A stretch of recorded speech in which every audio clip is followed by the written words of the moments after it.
최근 광화문 광장 재구조화 사업 현장에서 조선시대 주요 관청터와 유구가 발굴돼 학계와 시민들의 비상한 관심을 모으고 있습니다. 앞으로의 추가 발굴 그리고 보전 방향 등 사업 전반에 대해 서울시의회 도시계획관리위원회 김희걸 위원장 연결해 이야기 나눠보겠습니다. 위원장님 안녕하십니까?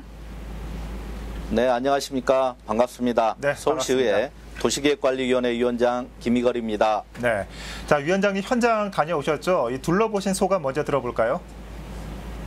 네, 5월 18일 매장문화재 발굴조사 지역을 방문하여 발굴 진행 현황 등을 점검하고 현장을 둘러봤습니다. 네. 600년 전 조선의 관청과 민간터를 둘러보며 수도 서울의 오랜 역사를 다시금 느낄 수 있었습니다. 이번 광화문 광장 조성 사업을 통해 매장문화재가 발굴된 만큼 잘 보존되도록 해야 되겠다는 사명감이 들기도 했습니다. 네, 지금 어떤 문화재들이 발굴됐고 그 역사적 가치는 어떻게 평가되고 있습니까? 네, 광화문광장 조성 사업 구간의 문화재 발굴 조사는 작년 10월부터 약 1만 제곱미터의 면적에서 9단계에 걸쳐 진행되어 왔습니다. 네. 2019년 3월부터 8개월간 광화문광장 전체에 대해서 시험 발굴 조사를 한 데 이어서 지난해 10월부터는 정밀 발굴 조사를 진행하고 있으며 금년 5월 말 완료 예정으로 현재 공정률 99%입니다. 이번 광화문광장 조성 사업을 통해 발견된 문화재들은 조선시대의 육조거리의 흔적들입니다. 육조거리는 지금의 광화문광장과 세종대로 일대에 있었던 조선시대 서울의 중심가를 뜻합니다. 국가정사를 총괄했던 최고 행정기구인 의정부를 비롯하여 최고 군령기관이었던 삼군부, 사원부의 중앙관청과 민간터 등이 이번에 발굴되었습니다. 네. 이번 문화재 발굴을 통해 육조거리 흔적들의 발견은 그간 사료를 통해서 추정해 왔었던 조선시대 주요 관청의 위치와 건물 기초와 양식, 당대 민초들의 생활상들을 실제 유구를 통해 처음으로 직접 확인할 수 있었다는 점에서 큰 의미가 있다 하겠습니다. 문화재는 그 자체로 역사적 가치를 띠고 있어서 그 평가에 대해서 앞으로 역사학계 등 전문가들의 연구를 통해 깊이 있게 밝혀질 것입니다. 이번에 발굴된 문화재는 역사적 가치와 함께 당대의 문화와 생활성을 엿볼 수 있었고 관광 자원화는 물론 교육 자료도 충분히 활용될 수 있다는 점에서 기대가 크다 하겠습니다. 네.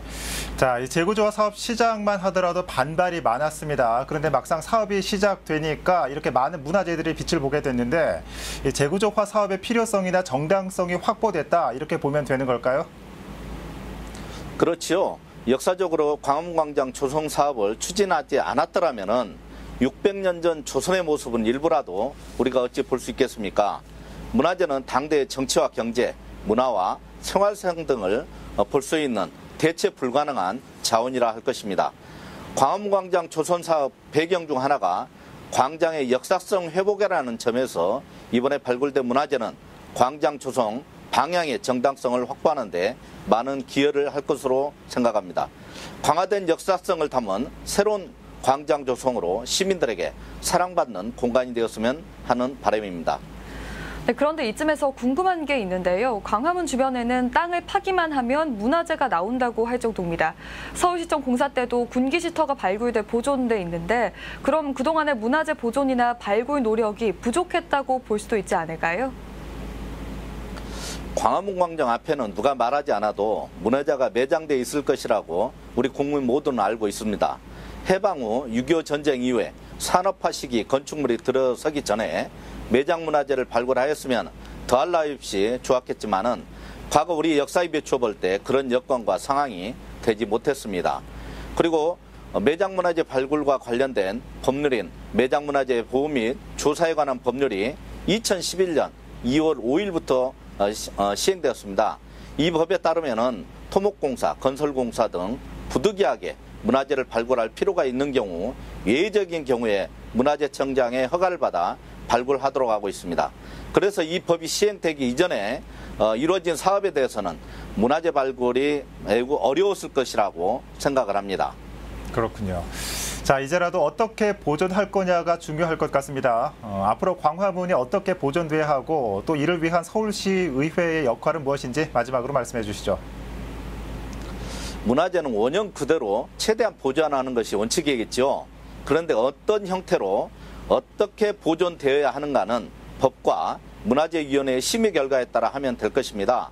이번에 발굴된 문화재에 대해서 1차 문화재위원회가 5월 20일 심의 결과 있었고 6월 15일 우기가 오기 전에 보존 조치를 하도록 한 바 있고 6월에 열리는 2차 문화재위원회의 심의 결과에 따라서 복토나 개방 등이 결정될 것으로 보입니다.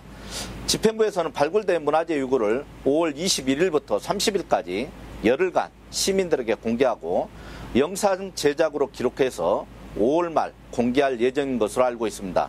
우리 위원회에서는 광문광장의 역사성을 발굴 문화재와 연계하여 역사성을 강화할 수 있는 방향으로 조성하도록 집행부와 독려할 것이고요. 나아가서 도심부 주거 정비형 재개발 사업 추진 시에 발굴되는 문화재를 보존, 개방하는 게 되는 경우 용적률 등 도시계획적 인센티브를 주는 방안을 적극 검토해 나갈 것입니다. 네. 이번에 발굴된 문화재와 함께 달라질 광화문의 모습 기대하겠습니다. 자, 위원장님 오늘 말씀 잘 들었습니다. 네, 감사합니다. 고맙습니다. 서울시의회 도시계획관리위원회 김희걸 위원장 연결해 봤습니다.